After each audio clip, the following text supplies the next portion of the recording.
Hmm. Right, once again, welcome back to our Srimad Bhagavatam session. So, we will begin by dedicating this session to His Divine Grace, A.C. Bhaktivedanta Swami, Srila Prabhupada. So, we will begin with Mangalacharan and Guru Pranam Mantra. Om Ajnanatimirandasya Jnananjana Shalakaya Chakshurumilitam Yena Tasmai Shri Guruve Namaha Shri Chaitanya Manobishtam Stapitam Yena Bhutale Swayam Rupa Gadamayam Dadati Swapadantikam Vandeham Shri Guru Shri Yuta Padakamalam Shri Guru Vaishnavam Shri Rupam Sagrajadam Sahagana Raghunatanvitam Tam Sajivam Sadvaitam Savadutam Parijana Sahitam Krishna Chaitanya Devam Shri Radha Krishna Padan Sahagana Lalita Shri Vishakhanvitam He Krishna Karuna Sindhu Dinabandhu Jagatpate Gopesha Gopika Kanta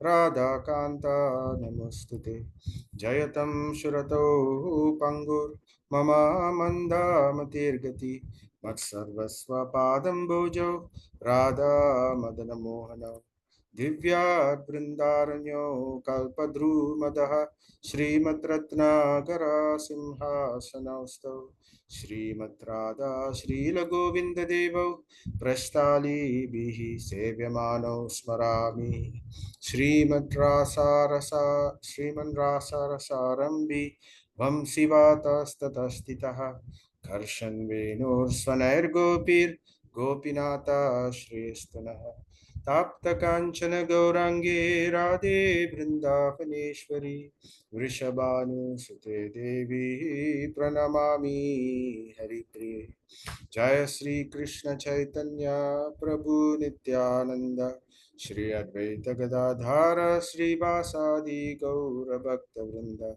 Hare Krishna Krishna Krishna Hare Hare Hare Rama Rama Rama Hare Hare Hare Krishna Krishna Krishna Hare Hare Hare Rama Rama Rama Hare Hare Hare Krishna Krishna Krishna Hare Hare Hare Rama Rama Rama Hare Hare Nama Om Vishnu Padaya Krishna Prasthaya Bhutale Srimate Bhakti Vedanta Swami Niti Namine Namaste Saraswati Devi Gauravani Pracharine Nirvishesha Sunyavadi Paschatya Deshatarine Narayanam Namaskrityam Naram Chaiva Narottamam Devim Saraswatim Vyasam Tato Jayam Udiraye. Before reciting the Srimad Bhagavatam, which is the very means of conquest, one should offer respectful obeisances unto the personality of Godhead Narayana, unto Nara Narayana Rishis, the supermost human beings, unto Mother Saraswati, the goddess of learning, and unto Srila Vyasadev, the author. नास्तप्रायेष्वभद्रेषु नित्यं भागवत सेवया भागवती उत्तम श्लोके भक्तिर्भवतिर्नैष्टिकी. By regular attendance in classes on the Bhagavatam and by rendering of service to the pure devotee, all that is troublesome to the heart is almost completely destroyed, and loving service unto the personality of Godhead, who is praised with transcendental songs, is established as an irrevocable fact.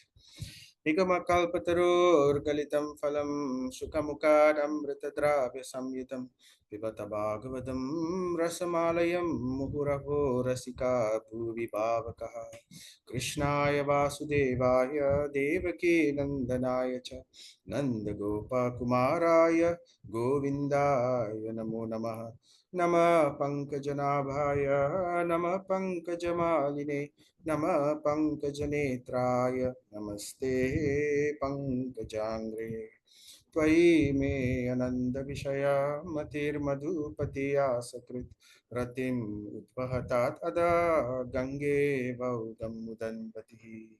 O Madhupati, Lord of sweetness, as the Ganga forever flows to the sea without hindrance, let my attraction we constantly drawn unto you without being diverted to anyone else.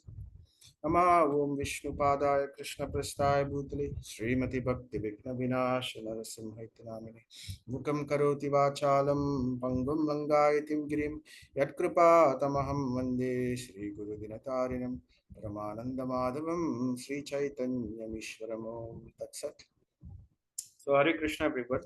So we will, let me just recap chapter 13, what we have covered so far. So the title is Dhritarashtra Quits Home. And we are almost at the end of the chapter. So we heard how Mahatma Vidura, the great personality Vidura, the uncle of Yudhishthira Maharaj, how Vidura went for a pilgrimage during the Mahabharata war, and after meeting Maitreya Muni, he received transcendental knowledge. And with this transcendental knowledge, he left and he returned back to Hastinapur, the capital city, with a mission. His mission was he wanted to save Dhritarashtra, his brother, the blind king Dhritarashtra, from ignominious death, because death was fast approaching his brother, and he was already very, very old, and he wanted to uh, give him the opportunity to achieve spiritual salvation rather than to just die in old age. So therefore, he came with a mission, and we heard how Yudhishthira Maharaj respectfully, very nicely received the sadhu, how this, and we heard in this way the ways of how to properly receive a saintly personality. And and after that, we heard about how Vidura began speaking to Dhritarashtra. So he sat and spoke to Dhritarashtra, and in that assembly, everyone else was also hearing, including Yudhishthira Maharaj and the Pandavas. And he did not mince his words. So he was very, very, very direct. And we heard the different ways in which Vidura drove the point home.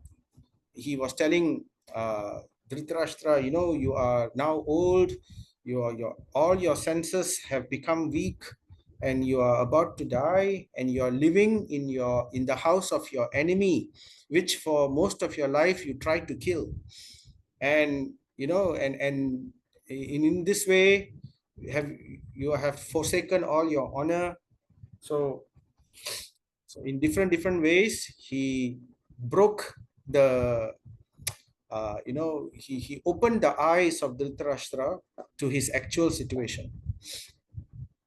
And in this way, driven by the by the strong words of his brother, of course Vidura loved Dhritarashtra very much, but still Vidura knew that there was no other way Dhritarashtra would listen, because he spent his whole life telling Dhritarashtra, what you are doing is wrong, you should not be doing like this.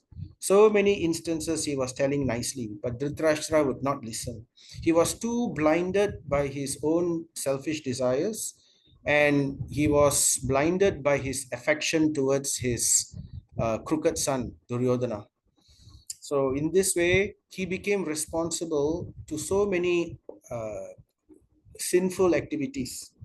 Dhritarashtra he was persuaded by Duryodhana to kill the Pandavas in so many heinous ways.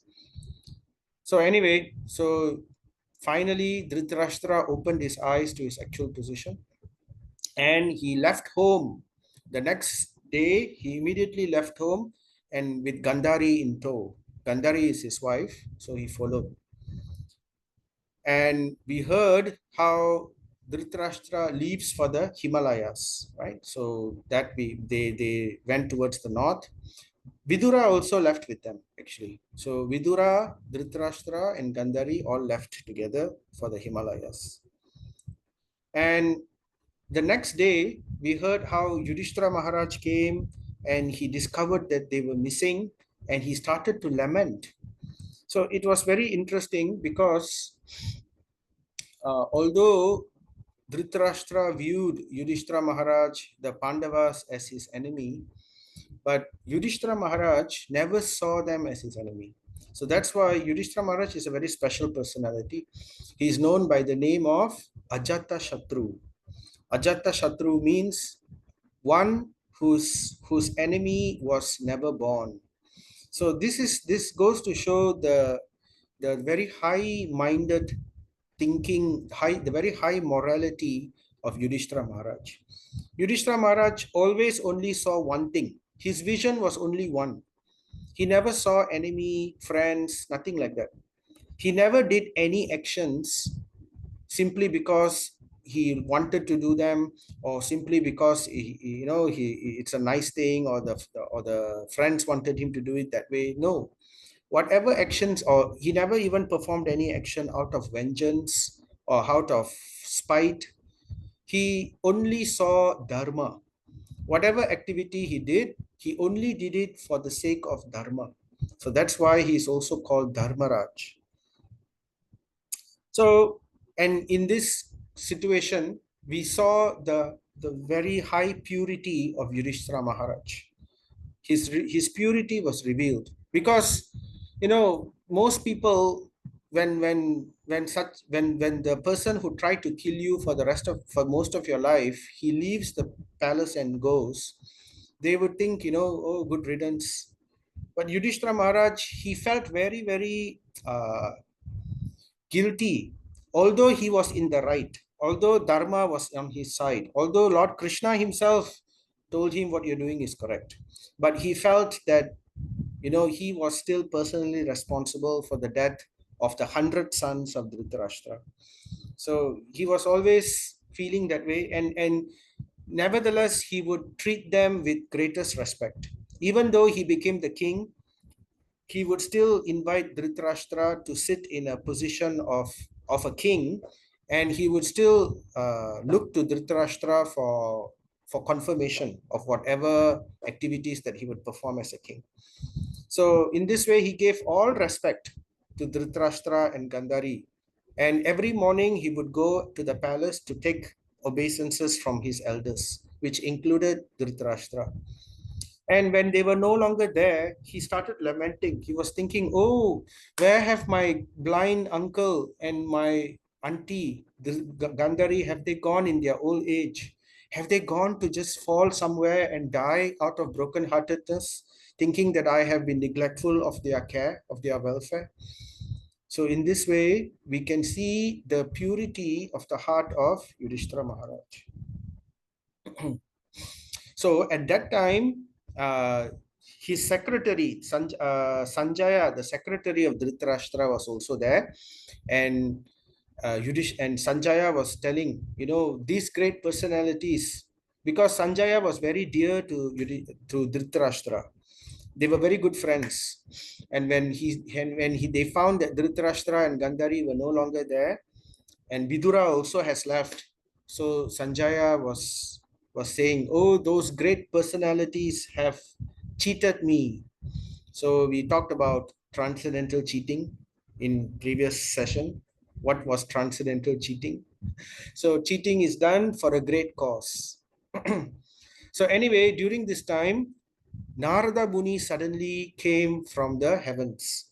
So Narada Muni, the transcendental spaceman, as Prabhupada says, right?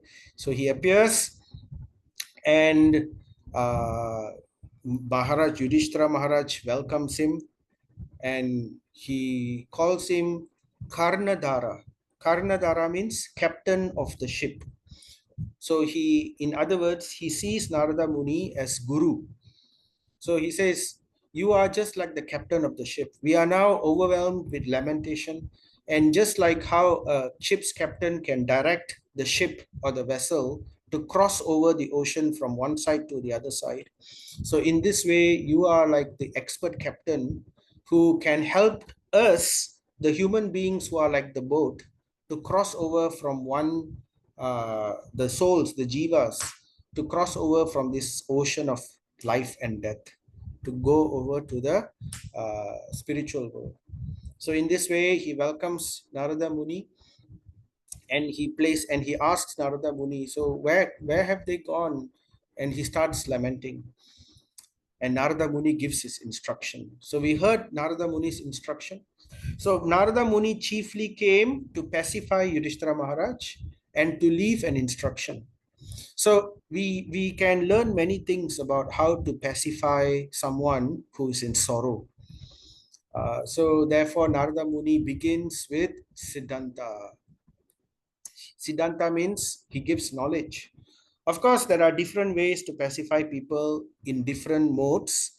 There are people in the mode of ignorance, people in the mode of passion, people in the mode of goodness. So here, Yudhishthira Maharaj and Sanjaya, they were all in the mode of goodness. So to pacify someone in the mode of goodness, you give them knowledge. So Narada Muni gave them Siddhanta or philosophy, knowledge. So he began by saying, why are you lamenting? Sochaste, do not lament. Na means don't. Because what you are lamenting is not under your control, right? Everyone is under the control of supreme destiny, which is under the control of the Lord. So he talks about how Kala is supreme time. Time controls everyone. Even the greatest of personalities become overwhelmed with time, right? And all this was covered previously in our previous sessions. And he says, the will of the Lord alone is supreme. So everything moves under his will. Not even a blade of grass moves without his sanction. So Kala and Ichaya. Ichaya means the will of the Supreme Lord. He reminds Yudhishthira Maharaj. He knows all this, but he's reminding him, right? And he says, you are lamenting for something which is not worthy of lamentation. Just like how Krishna told Arjuna in Bhagavad Gita, Asochan anvasochastvam prajnavadamscha vasase gatasu nagatasumscha nanu sochanti panditaha.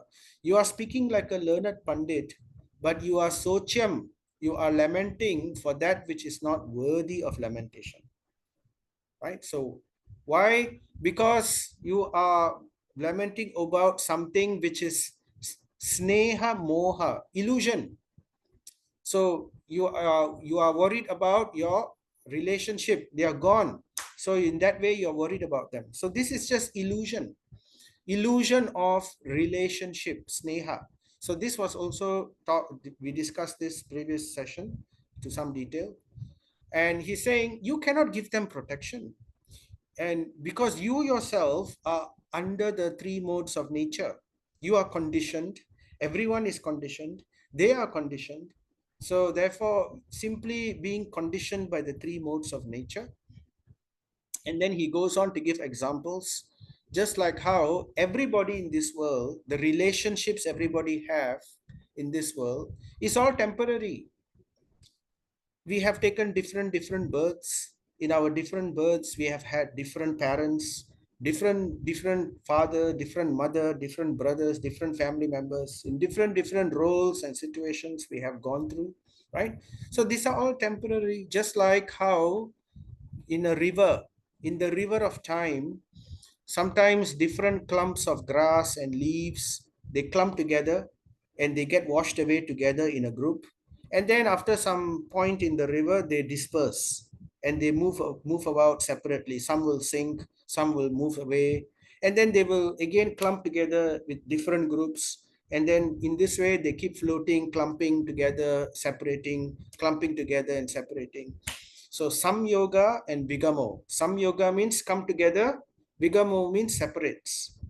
So these things keep happening. So that's the nature of materialistic relationship. So therefore, you are laboring under impressions of illusion. Another example is like the clouds. So sometimes the clouds come together, they form a group, and then they separate, driven by the wind, right? So in this way, Narada Muni is telling, this is all, this affection, this so-called affection that you have for different family members and so forth, it is nothing but temporary, and therefore it is but illusion. Because actuality, you have nothing to do with them. because you are the soul. So therefore he says, you are now thinking how they, your uncle and your auntie, Dhritarashtra and Gandhari, who are helpless poor creatures, anada, they are anada, alone, and they are kripana, helpless. And how are they going to exist without you? Because you are the king. Mam Vina, without, that's another illusion that people tend to get.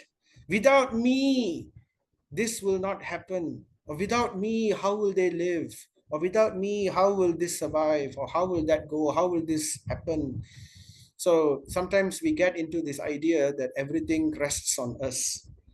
But people, man proposes, God disposes. People may think like this, but at no given opportunity of time, people may just leave, right? The situation is such that people just leave, and the world still goes on, families still go on, life still goes on, things still go on, with or without that person. So that's the actual reality. So we should understand this. So this is for our understanding. So it will help to buffer the feelings of separation, which is due to the illusion of temporary materialistic relationships.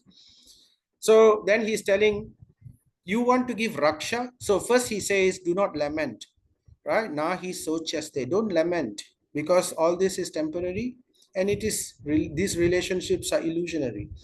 Then he tells, you cannot give complete protection to anyone because you are conditioned by the three modes. Not only that, you are also subjected to the power of time. So time is like the Kala Sarpa, the serpent of time.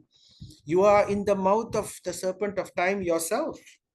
Everybody goes through birth, old age, disease, and death. Nobody can say they are free from it, no matter how they try to avoid, right? So when we ourselves are floundering in this mouth of the serpent of time, how are we going to give protection to another? So here he's talking about ultimate protection, right? Another person will also be subjected to this. So we can't really give real protection. So who can give real protection? Only the Bhuta Brit, the protector of all living entities. Bhuta means living entities, Brit means the one who gives protection. He alone can give real Raksha. Raksha means protection. So we talked about that also previous session. This is a nice example of Lord Krishna lifting the Govardhan hill and giving protection to everyone, to his pure devotees particularly. And then Narada Muni reminds Yudhishthira Maharaj of his actual real reason why he's here, and to remind him of the next act, what's going to happen, and to be prepared. Yeah, he says, you Pandavas may wait as long as the Lord Ishvara is here on earth. So he's saying the Lord alone can protect, and he has come. He has come as his original form, Lord Krishna, and he is here to deliver all the uh, saintly people, and to kill all the miscreants, right? And to deliver the earth, because the earth prayed to Lord Krishna, please, I am being burdened by so many demoniac people. So Lord Krishna came to remove the burden by killing all the demons. So now the Mahabharata war has happened. Before that, he killed so many demons. Then he made the Mahabharata, he engineered the Mahabharata war to happen. So in that war, all the different demoniac Kshatriyas, all of them were killed, both sides, right? So only the Pandavas were left and a few others. There were about 12 people who survived the Mahabharata war. And of course, the ladies and the children, they were surviving, and the elderly people. So he says, remember the Lord's mission. You came with the Lord for his mission.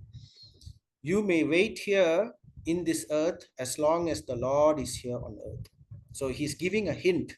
In other words, he's hinting to them that the Lord is about to leave. Actually, when Vidura came, the Lord already left. but the news hasn't reached them yet. So we will hear about this in the next chapter. Right. So therefore, in today, we are going to complete this chapter, chapter 13, right? What happens? So Narada Muni gave philosophy, and he told them not to lament. He told them about who can give real protection. And he told Yudhishthira Maharaj, remember to be alert for the next act. And to complete his what do you call, to complete his modification, to complete his he's trying to pacify Yudhishthira Maharaj, right? He gives also mystic vision. He tells them what is going to happen. So Narada Muni reveals to Yudhishthira Maharaj about the fate of Dhritarashtra and Gandhari. So he says, "O king, your uncle Dhritarashtra, his brother Vidura, and his wife Gandhari have gone to the southern side of the Himalaya mountains, where there are shelters of the great sages." So don't worry. You may think that they are blind and they have gone here and there and they may have fallen into a ditch and they may have died, but that's not really what's happening. Vidura is there with them. So they have all moved towards the Himalaya mountains. Why Himalaya mountains? If you remember in our previous session, we talked about how Dhritarashtra was given the option, was told by Vidura to, given the path of the jnanis. Remember, in yoga, there are two paths: the difficult jnani path and the easy bhakti path. Although the bhakti path is easy and it gives us the highest attainment, which is love of God, but it cannot be taken up by two types of people. Those people who are envious of the Lord, they are envious of the position of the Lord, his form, and they cannot accept this concept of lordship, and they cannot bow down to supreme entity. So they rather like to see the Lord as impersonal, without form, or they rather like to see that the universe is the Lord. So they view it in that way. So these people who are envious of the Lord, they cannot take up the path of devotion. Dhritarashtra wasn't envious of the Lord. He accepted Krishna as the supreme, but he had the second disqualification. The second disqualification was he was blasphemous to the devotees of the Lord.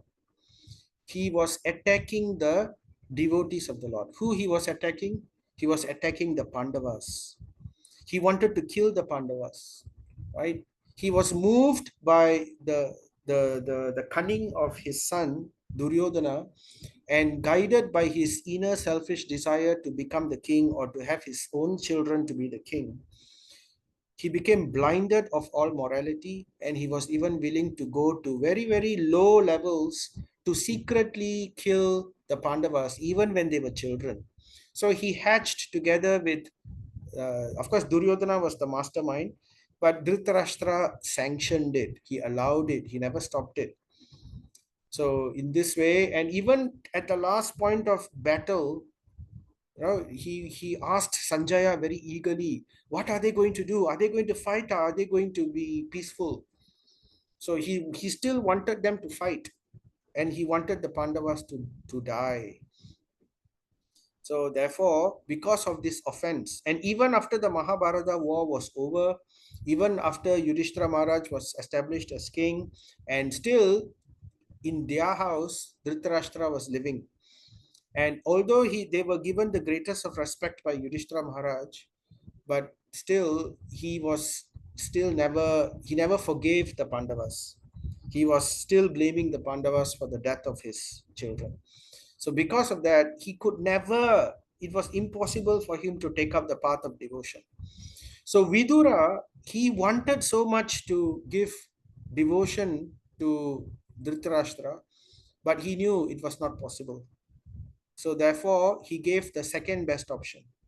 He gave him the jnani path, the path of the yogis of the Himalayas. those who take up the path of meditation. It's a very, very difficult path, very impractical path, but he drove enough determination into the heart of Dhritarashtra that he knew that Dhritarashtra would be able to do it. And to assure that Vidura, by the mercy of Vidura, Vidura followed Dhritarashtra and guided him in this path. So that was the the great blessing of Dhritarashtra. So therefore, he took up this path. So they went to the Himalayas. And Narada Muni continues. The place is called Sapta Shrota. Sapta means seven, Shrota. Because there are waters of the sacred Ganges were divided into seven branches. This was done for the satisfaction of seven great rishis. So this is how one should take up the path of meditation. So one should leave home and go and renounce everything and go to a secluded holy place. So that's what they are doing. They went to the Himalayas, which is of course very secluded, and to a holy place, particularly this place called Saptashrota, where it was holy because it was previously, this is where Ganga was divided into seven streams.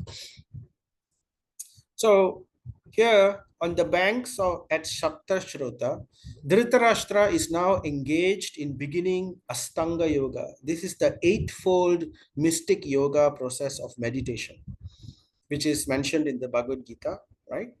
But it's a very, very difficult process, and it's not recommended by Lord Krishna. He didn't recommend this, but he was still mentioning it just for the completion.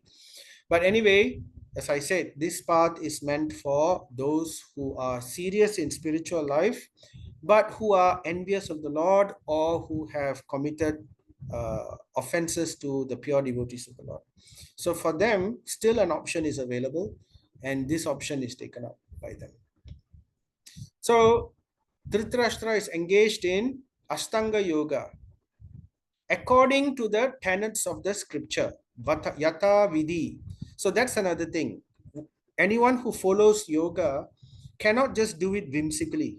They can't just decide that, oh, I think yoga is like that. Oh, I think this is how we should meditate, or that's how somebody told me. That is mental speculation. It won't work.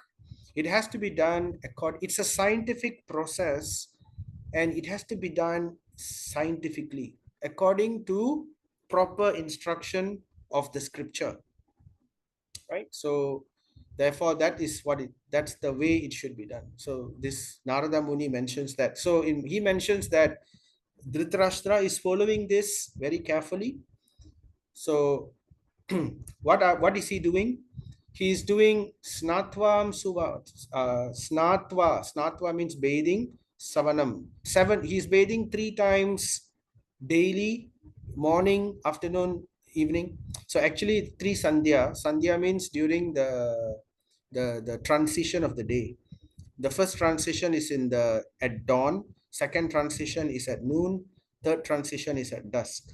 So it is enjoined that they must bathe 3 times a day during this time. Perform Agnihotra, that means fire sacrifices every day. Fasting by only drinking water. So this, of course, there are different levels of fasting. So this is a very advanced level of fasting, which Dhritarashtra was able to do at that age, because he was already very old and he was about to die anyway. So he was able to do this. This helps one in Upashantatma. What is Upashantatma?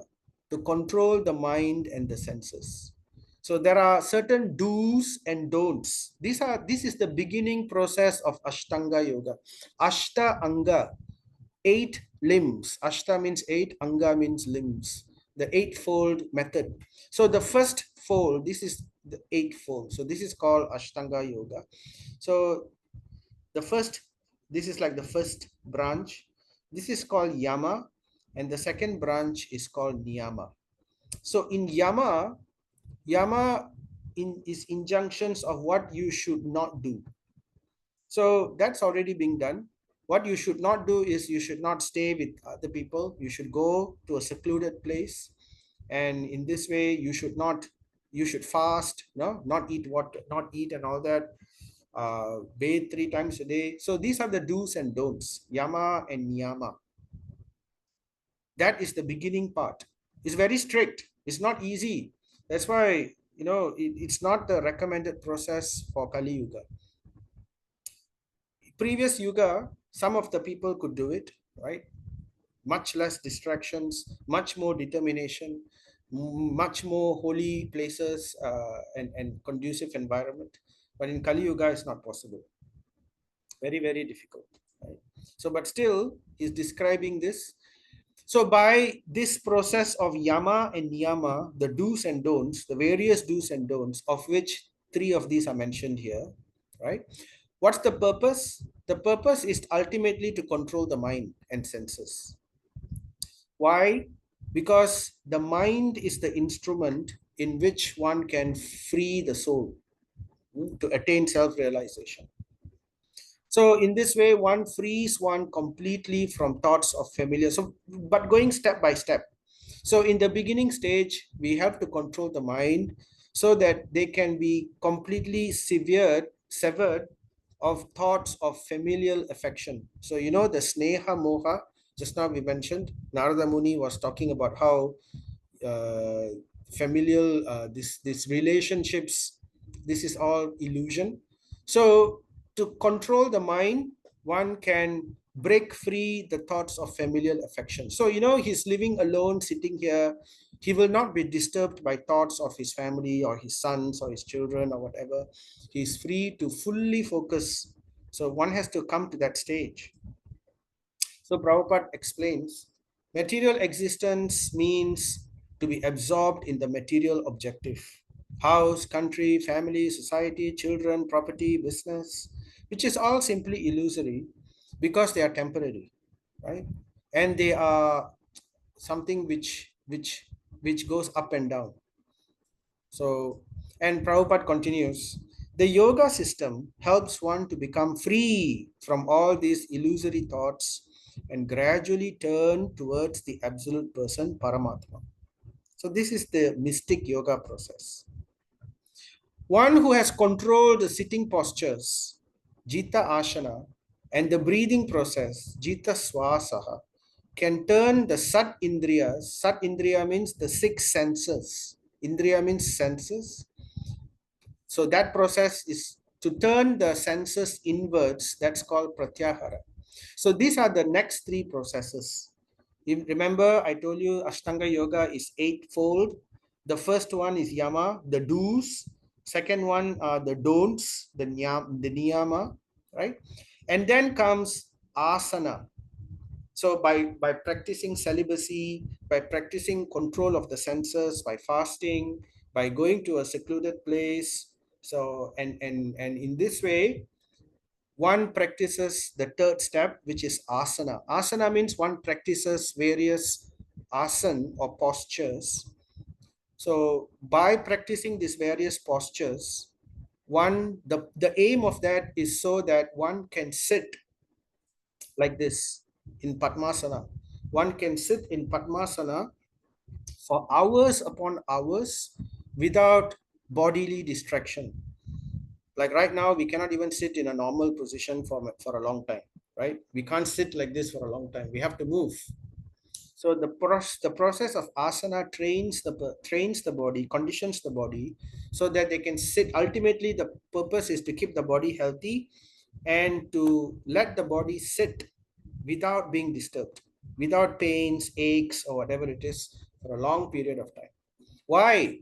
Because after asana comes the next step, the next stage, which is called pranayama. So pranayama is called the breathing process. So that's the next stage. After you can sit comfortably in that pose, then only one begins the process of breathing. The breathing process, the kumbhaka, the rachaka, the kumbhaka, all the different stages of inhaling, holding the breath, exhaling, holding the breath again, inhaling. So there's a pattern in which they do this, and that particular pattern is a mechanical process to control the mind. It's a forced mechanical process. It's possible by controlling the breath, you can control the mind.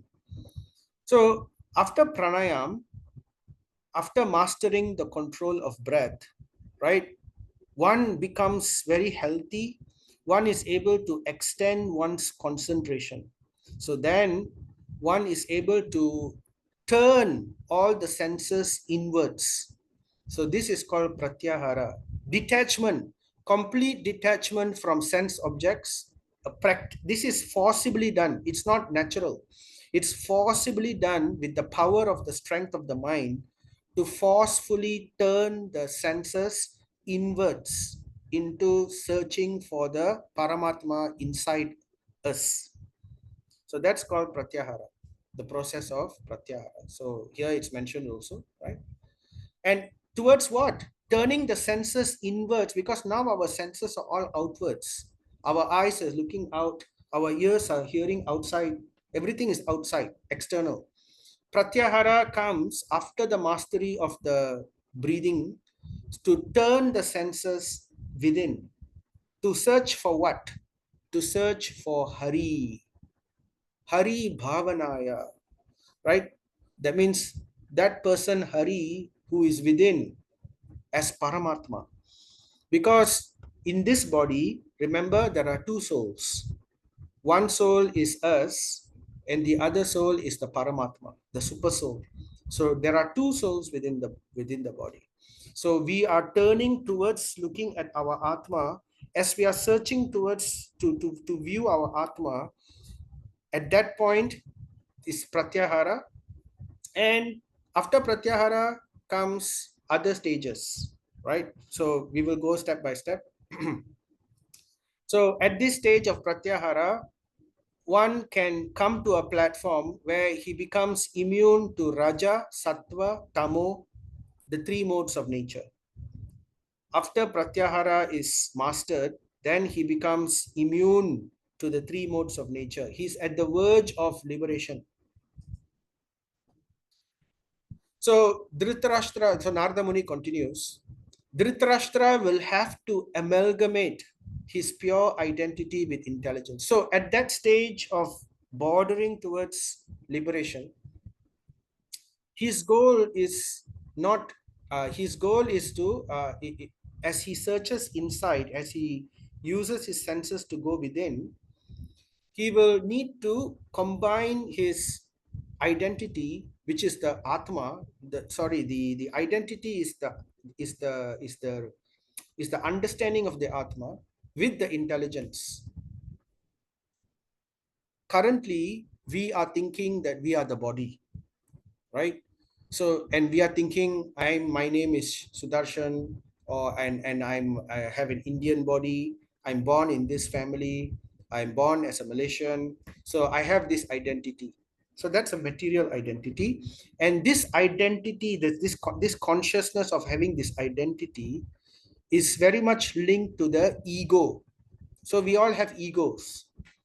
So why we act in a egoistic way? Because we think this is us. And if somebody says something to us, oh, we think they are saying something to us. So that's our ego. So this is a false ego. This false identity with this material nature is a false ego, because actually I am not Indian, I am not Malaysian, I am not this person, whatever. I am soul. I am Atma. I am spirit soul. That is real identity. So as long as we don't see that way, we you know, theoretically understanding it is one thing, practically behaving in that way is another thing. So Dhritarashtra needs to join the two, amalgamate his identity, his pure ego, his pure identity, the real ahamkara, with his intelligence. How? Because the intelligence needs to be purified, and when the intelligence is purified, it will join with the real identity will be revealed to himself. So and then only merge into the supreme being, into the Brahman, with knowledge of his qualitative oneness. So it's a bit technical, but let me try to explain it a little. It's not very important for us to know this because this is the yogic path of mystic yoga, but still for our understanding we can go through it. So it's like this: we have a body. This is gross material body. Hmm? And then there is another layer around the body, which is an element. It's an element actually. Body is gross material elements: earth, water, fire, air, ether. This makes up the gross material earth element, which is gross. But there is another material element which is subtle, the mind, you know. So therefore that supersedes the body, the mind. That is another layer outside the body. But higher than the mind. Now mind is what does the mind do? The mind is where desires are kept. The storage of desires. I want. But together with I want comes also I don't want. I love, but together with love also comes I hate. So this is where duality sits, right? Likes and dislikes, the mind. And it also keeps impressions, experiences, which are called vasanas. It keeps all this storage. But higher than that is the intelligence, buddhi, which is also a material element. So, and higher than, so what's the purpose of intelligence? Intelligence is for the purpose of deciding, discriminating. The mind has so many desires. I want, I don't want, I want, I don't want, right? But the intelligence can tell the mind what is right and what is wrong, whether what you want or what you don't want is right or wrong. So that's where intelligence comes. So human being has this intelligence developed very well, whereas animals do not have this intelligence developed very well. So they cannot discriminate. You cannot teach a dog dharma. You cannot tell a tiger, it's not right for you to eat a brahmana. You should eat something else. You cannot understand. So that is discrimination. But higher than intelligence is our false ego. Our ego is very strong. Even when we know something is right and something is wrong, still, if we are controlled by our ego can supersede that intelligence. Like for example, many times we know we should say sorry. What we have done is wrong, but we don't say sorry because our ego. We know what we have done is wrong. We know that we should say sorry. In our heart of heart, our conscience, we know. But what our ego will do, our ego will manipulate our intelligence and give justifications to ourselves so that it will resonate with what the ego wants. So that's the problem. But this is not all of it. Higher than this is Atma, soul, which is covered by this ahamkara very strongly. Because we think we are not the soul, and therefore we act not as the soul. We think and act as what our ego dictates to us. So this ahamkara is the problem, right? Right. So therefore, Dhritarashtra, what he needs to do, according to the mystic yogic process, he needs to merge. First, he needs to purify. First, he needs to control his mind. How to control the mind? The process is by conditioning the body. First, he conditions the body with the do's and don'ts, and then with the asanas, and then with the breath control. And in this way, he controls the mind. And with control of the mind, he turns the senses inwards and searches for the Atma and Paramatma. Along the way, intelligence gets purified because the proximity towards the Paramatma is close. And as the intelligence, so intelligence here becomes purified, just like the Atma. Atma is pure. So as the search towards the soul intensifies, the intelligence becomes purified. And when the intelligence becomes purified, but the key is the mind. Use the mind to uh, the mind needs to be developed, right? And then only the intelligence gets purified. And when the intelligence gets purified, it needs to influence the ahamkara. We need to use the intelligence, the purified intelligence, to influence the ahamkara, the false ego, right? So the mind becomes purified and the ahamkara becomes purified. It will all resonate in the same way as the atma. So in this way, they achieve the Brahman, which is the which is the uh, basically the first level of realization of God. He realizes that I am made out of the same thing where God is made out of. I'm not matter, I'm not material. At this point, he realizes I am not this material body. He gives up this body, material body, and he realizes that I am spirit soul. I am spirit. I am eternal. So that is Brahman realization, the first level. But there is also Parabrahman, the supreme Brahman, right?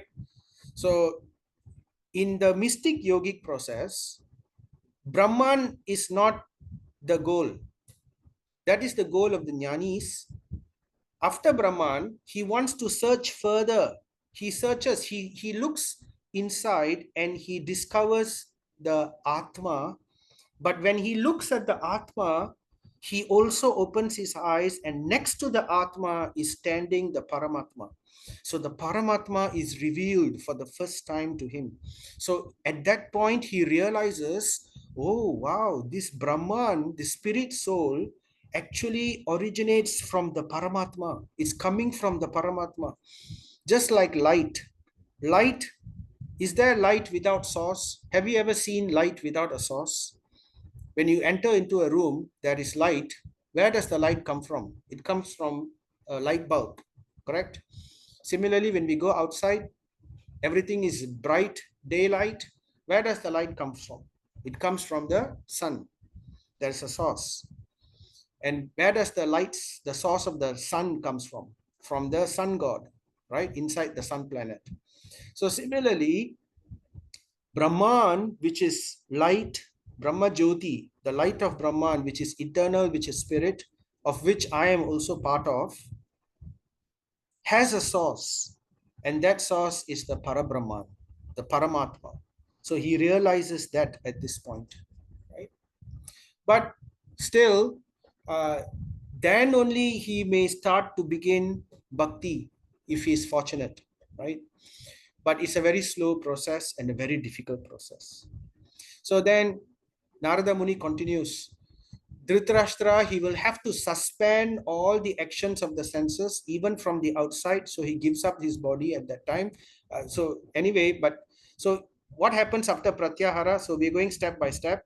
Do's, don'ts, postures, breath control, inverting the senses to search for the Atma. And next step is concentration, dharana. So he needs to concentrate. So there are certain ways, certain techniques in increasing one's concentration, which comes after pratyahara. So he practices concentrating for 1 minute at one point without deviation, and then for 1 hour at one point without deviation, and then for one day at one point without deviation. So like that, there are different levels of concentration. When it reaches a certain level, it's called dhyana, meditation. When he's able to fix at one point for long periods of time without disturbances, that is dhyana. And when dhyana is perfected, it's called samadhi.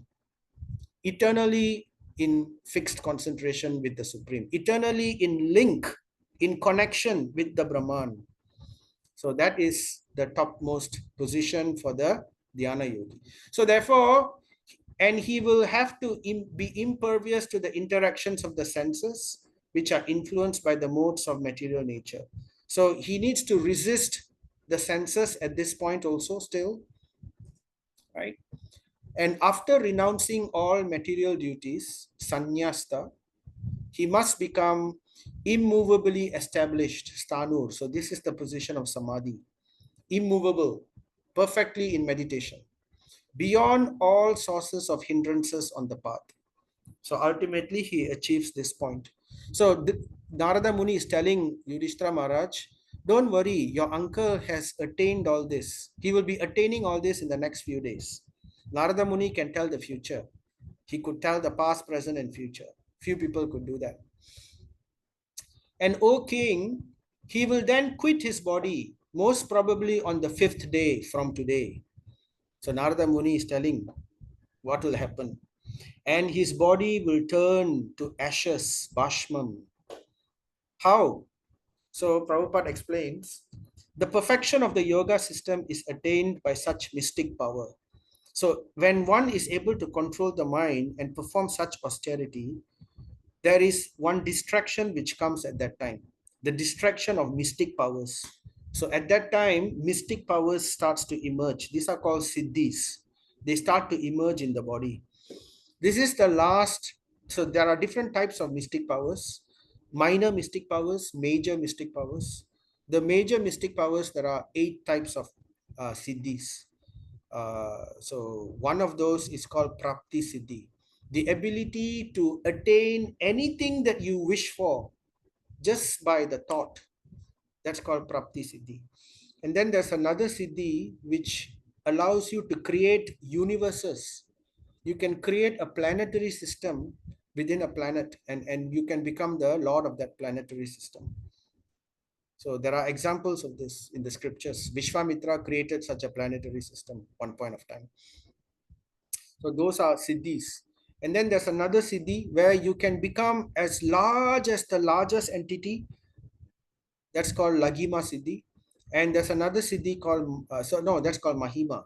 And then there's a Lagima siddhi where you can become smaller than the atom. So like that, there are different types of siddhis. And another siddhi where you can control the material elements. So these are all like magic powers. It's actually yogic siddhis which arise in a person who practices this kind of very difficult system of Ashtanga yoga. So by perfection of the yoga system is attained by such mystic power, the yogi is able to quit his, okay, never mind. So, but these siddhis are in actuality a distraction. It is actually Maya's final trap, because Maya is there to test us whether we really want liberation, or whether we really want love of God, or whether we want something else. So Maya gives us bhukti. He gives us bhukti as bhukti means material opulence. Oh, are you going to be distracted with your material opulence that you will not be interested to liberation? So people fall victim for that.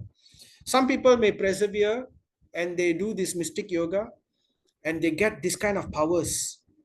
And then, but before mystic yoga, you are already liberated. You get liberation. That's bhukti, mukti, and siddhi. The last,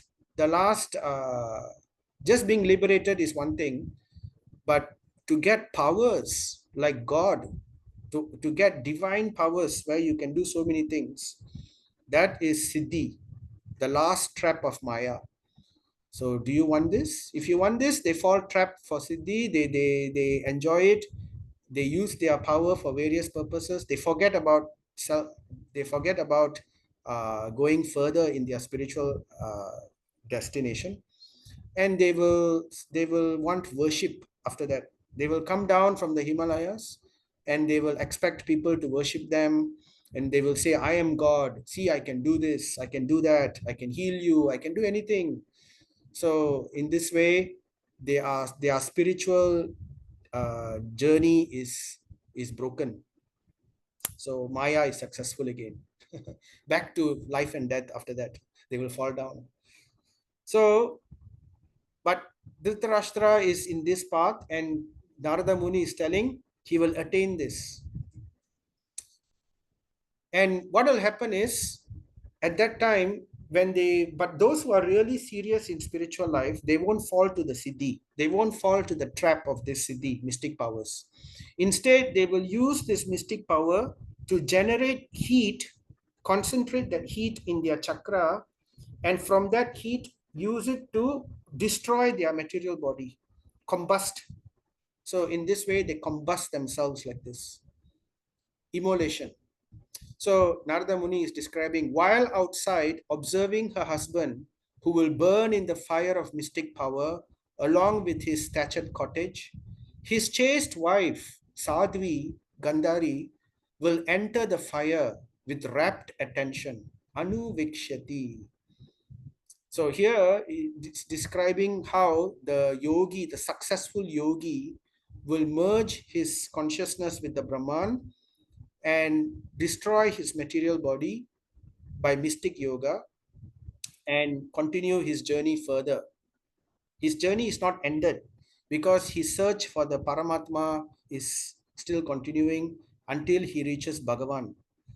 Only the devotees attain Bhagavan stage, right? That's the highest stage. Three levels of God realization: Brahman, Paramatma, and Bhagavan. So, Brahman, mere liberation is the first stage. Second stage is to attain Paramatma, just like the mystic yogi. But that is not the end.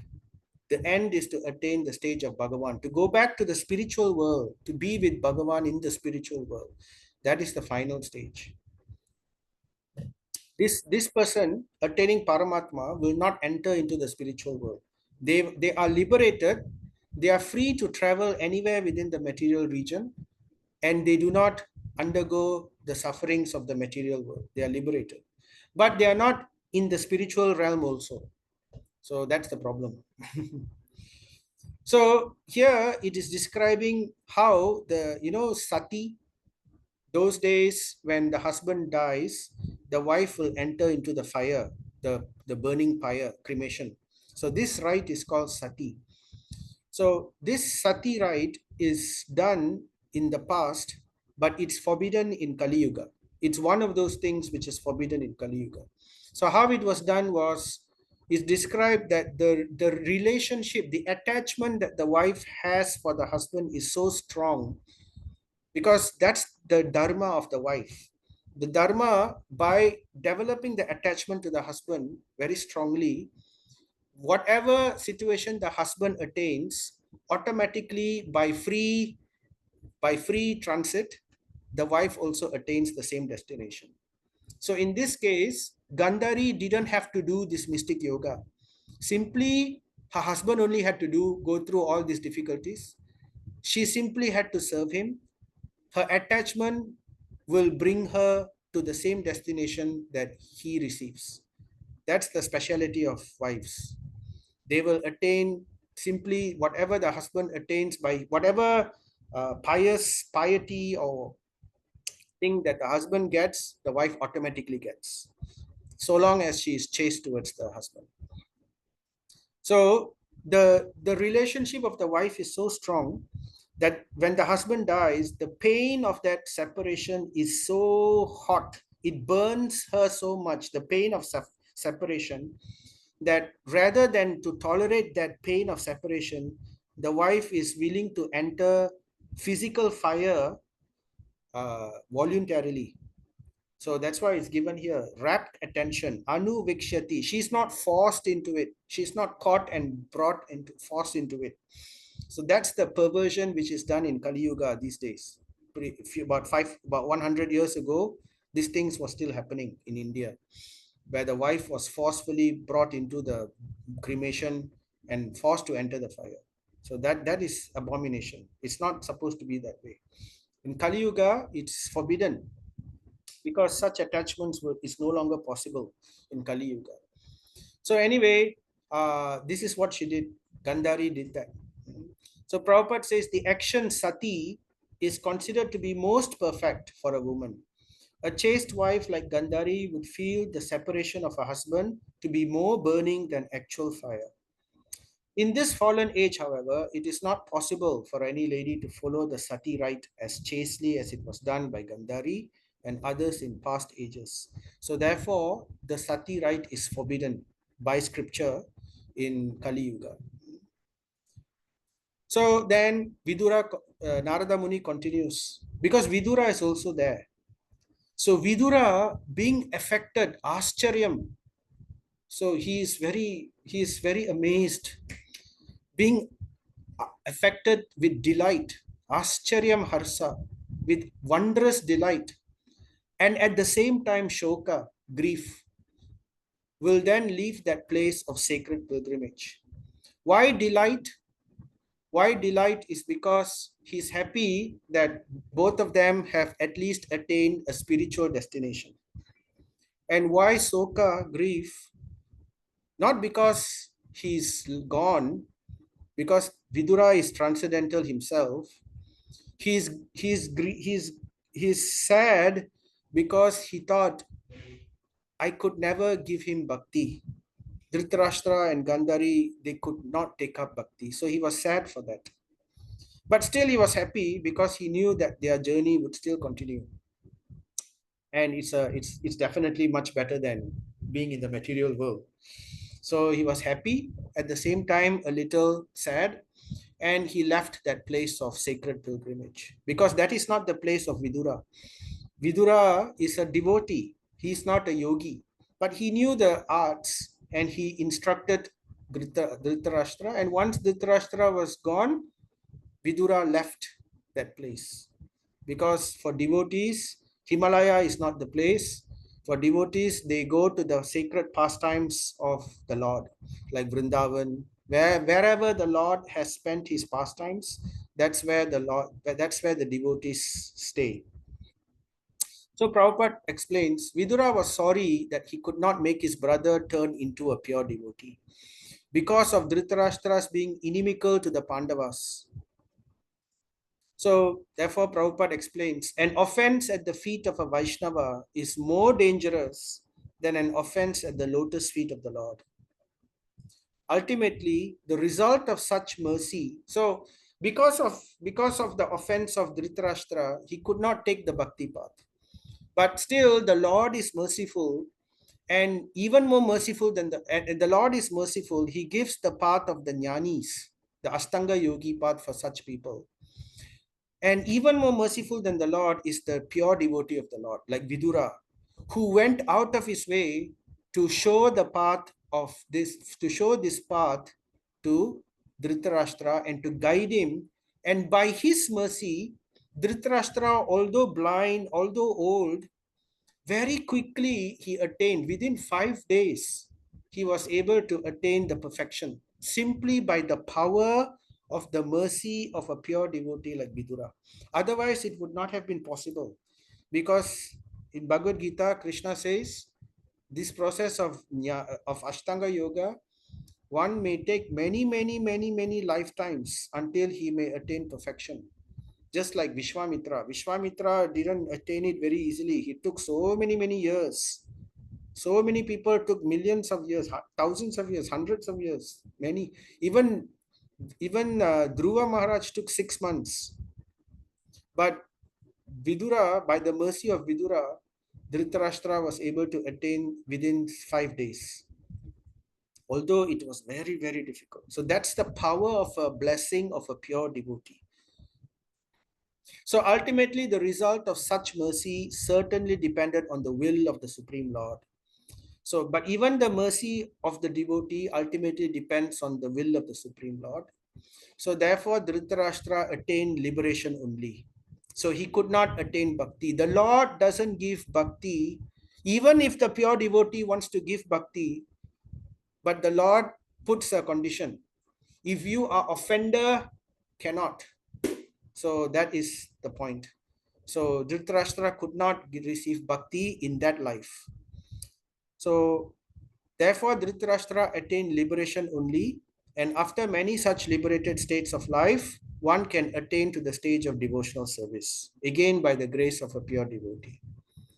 So Prabhupada says, Vidura was certainly very mortified by the death of his brother and sister-in-law. And the only remedy to mitigate such lamentation was to go out to pilgrimage. So this is a very important instruction. We should all remember, if at all we lose loved ones, anyone goes through the pain of suffering of a loved one, Prabhupada says the best remedy is to go to pilgrimage. I can personally attest to this. When about 9 or 10 years ago, 2011, my son died, and it was very, very painful. And at that time, uh, it was very difficult. But still, my Guru Maharaj told me I should go for pilgrimage. And within 2 or 3 months, we left for pilgrimage. We went for a yatra, and it was amazing. The healing that it gives you. Of course, yatra means you just don't go alone.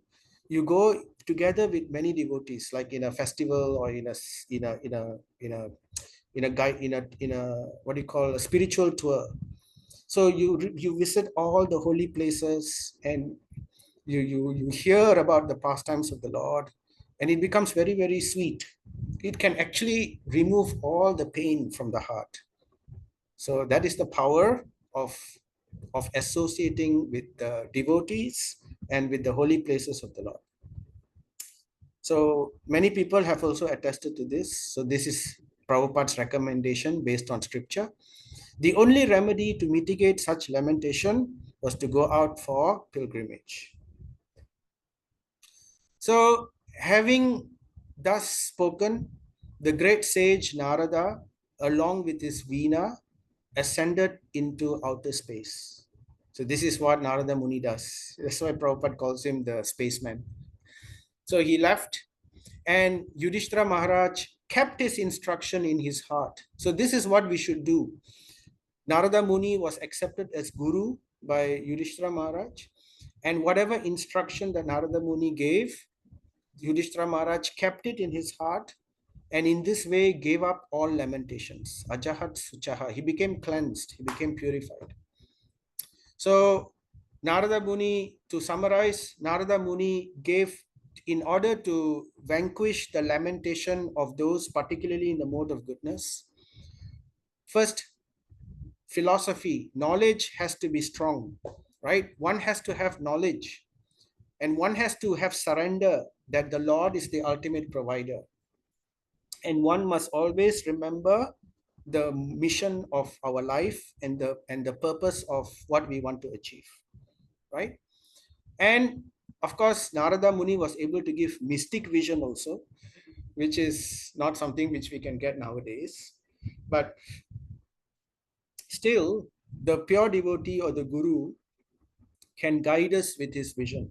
He can tell us how to conduct our life, what activities we should do, what sadhana we should perform. So in this mystic vision, Narada Muni was able to tell Yudhishthira Maharaj what happened to Dhritarashtra, and what were the activities of Dhritarashtra, how Dhritarashtra took up Ashtanga Yoga and achieved attainment of liberation, and in this way, what happened to Gandhari and Vidura also, so that he doesn't worry about Vidura or any of them. So, and this is basically the ending of this chapter, right? So let us try to digest what we have heard by reciting this. Jaya Sri Krishna Chaitanya Prabhu Nityananda Sri Advaita Gatadhara Sri Vasadi Gaura Bhakta Vrinda. Hare Krishna, Krishna Krishna, Hare Hare, Hare Rama, Rama Rama, Hare Hare. Hare Krishna, Krishna Krishna, Hare Hare, Hare Rama, Rama Rama, Hare Hare. Hare Krishna, Krishna Krishna, Hare Hare, Hare Rama, Rama Rama, Hare Hare. So, Srimad Bhagavatam ki jai, Srila Prabhupada ki jai. Any questions? Anything anybody wants to raise? Clarify any doubts? Okay, I'm looking at the chat here. There's some. Oh, okay. Why is the word mystic used for the yogi? Okay, you got the answer. Mystic is because it's it's a mystical process, right? Any other Hare question? Krishna. Yes, Hare Krishna, Prabhu. Prabhu. Hare Krishna. Yes, Prabhu. Prabhu, my first question. Hmm. Dhritarashtra decided to go to Himalayas because of Vijura forcing. Why? Not Because forcing, not Dhritarashtra, forcing.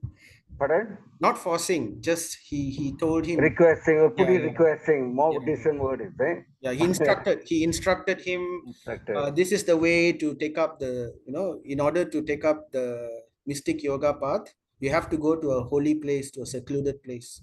So, and So he my suggested, and so he's, my question here is, why Dhritarashtra have to go to Himalayas? Because he is not involved in Bhakti Yoga. Am I right to say that? yes, correct.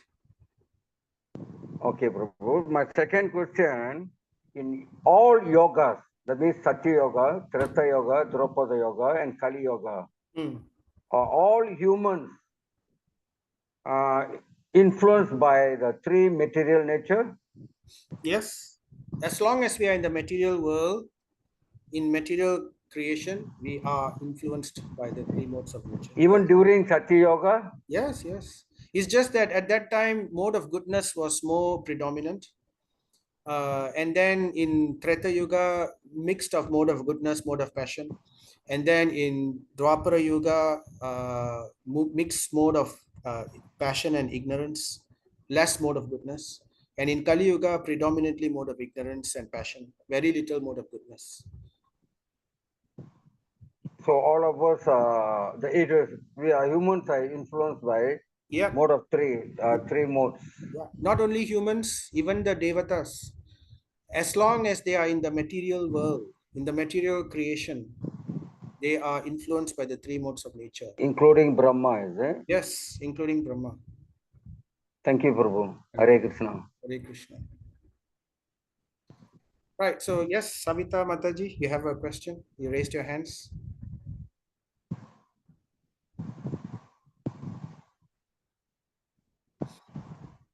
Hmm. Can unmute yourself. There's a question by Shanti Mataji. Dhritarashtra got liberated, but he will have to take a long time to attain bhakti. What is the process for such a soul? Well, we don't know. They will wander along the universe, or they may remain in Brahman for a long time, because they are in Brahman. There is also bliss. So, but that bliss is simply the bliss that they know that they are spirit. To realize that they are spiritual, to actually realize it, it's a great bliss. It's kind of like, when you are in prison, and on the final day you are out of prison. After so long you're in prison, finally you're out of prison. The kind of happiness you get, wow, I'm out of that euphoria of bliss, that I'm out of prison. That is like the example of the Brahman, right? But once you're out of prison, what do you do? Right? That so eventually they will, because the nature of the soul is active, and he will start wandering around the universe. And if he is very fortunate, he may meet a pure devotee, or he may, even if he's even more fortunate, he may get directly the mercy of the Lord. So that either thing may happen, or he may also fall down, and that is a higher chance. So that's the danger. So that's why the bhakti process is the best. It directly attains what one should attain in this life. Okay, so Shanti Mataji, I hope that answers. Anyone else wants to ask anything or raise anything? I see your hand raised, but I don't know whether. Okay, never mind. You can always chat. Oh, okay. Can he fall down? Oh, yes, he can fall down. He doesn't have a body. Yes, you're right. Very interesting question. He doesn't have a body. He can have a body if he wants. A spirit. He can have a spiritual body, right? But because of his inclination, so long as you are not inclined towards the Lord, you see, it's just like this. It's like, you go to the seaside, you have the sea, and you have the what do you call, the land, or and then in between, what do you have? You have the waves. In the waves, it's a very transitionary situation. Okay, another better example, I give the example of a border between two countries. Let's say between Mexico and USA. There's one side, there's USA, another side, there is Mexico. In between, there is the border. Can one remain in the border for forever? Is either one is in the material world, right? Even when one is liberated, that only means that he's sitting on the border of the on the border. He's not within the material world, but he's sitting on the border. Until and unless he gets devotion for the Lord, he cannot remain in the spiritual world forever.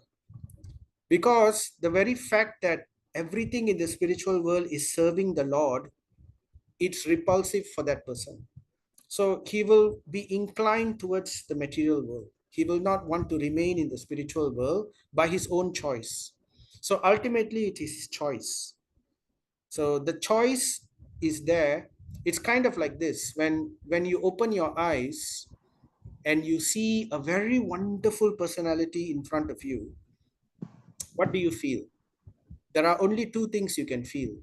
Either you will feel admiration for that personality, and after that admiration, you may want to be with that person, you may want to serve that person, and you may want to, associate with that person all the time, which is bhakti. Or you may feel envious of that person. That admiration also may turn to envy, and you may feel, why I so want to be like that lah. So when we feel like that, when we think like that, that's when one falls down.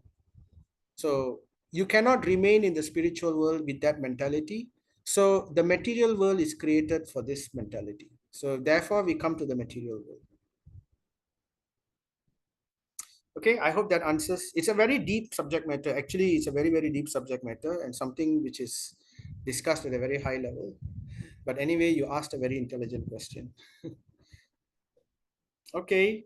Yes, definitely it's a waste of resources and endeavor. One can, that's why the ultimate purpose is to surrender. But as I said, not everybody could surrender. Not everybody could. I know some people. There's one person, my own relative actually. He says he wants to slap God. If ever he sees God, I want to slap him. Why? Because there's so much of misery and all kinds of things going on. So he, so lack of knowledge, lack of understanding, and somewhere there is envy also. So they think like that. So rather than be offensive, at least the Lord is very merciful. To such persons also, the Lord understands, yes, it's your ignorance, but still I will give you an opportunity. So therefore, this opportunity is given, and he has to go through all this difficulty and waste of resources. But along the way, he gets purified. That envy eventually drops, and he gets the opportunity to see the Lord. And again, he gets the opportunity to choose. So the Lord is merciful. But Hare Krishna Prabhu, sorry, huh? Yep. But in Kali Yoga, Hmm. this meditation yoga, I mean, Ashtanga yoga, all these yogas, Hmm. Hmm. controlling the breath, huh? Yep. Like what Dhritarashtra achieved, Hmm. it's not possible. Yep. It's very difficult. Maybe one person out of a million person could do it, but it's generally very difficult. Firstly, you have to leave your family. You have to renounce everything and go to a holy place, a secluded place. We go to the forest, we see a cockroach, we get scared or No, something. for that they use the deer skin. Yeah. For So meditation, they correct, use the deer correct, skin correct. So to there is a scare way away to the do it. animals. Hmm. But it's difficult. And after that, you have to, be alone, and then you have to practice very strict austerities, controlling your eating, and after that even controlling your breathing, and then force is basically using these techniques to forcefully bend the mind to a process of controlling the mind. Whereas in Bhakti Yoga, you don't forcefully, there's little bit of force, very little austerity, Ekadasi, fasting a little bit, and chanting Hare Krishna 16 rounds. You don't have to leave your family.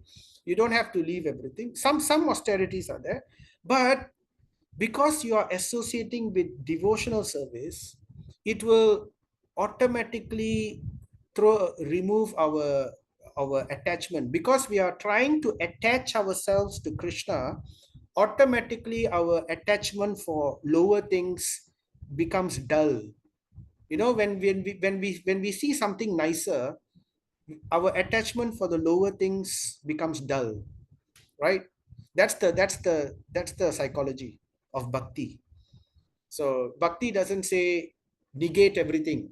Bhakti says instead of attaching to matter, attach to spirit, attach to Krishna, the supremely attractive person, Rama, the supremely blissful person. When you attach to them, then naturally we will develop detachment for the material things, and that's the easy part of bhakti. So that's why bhakti is recommended, especially for everyone.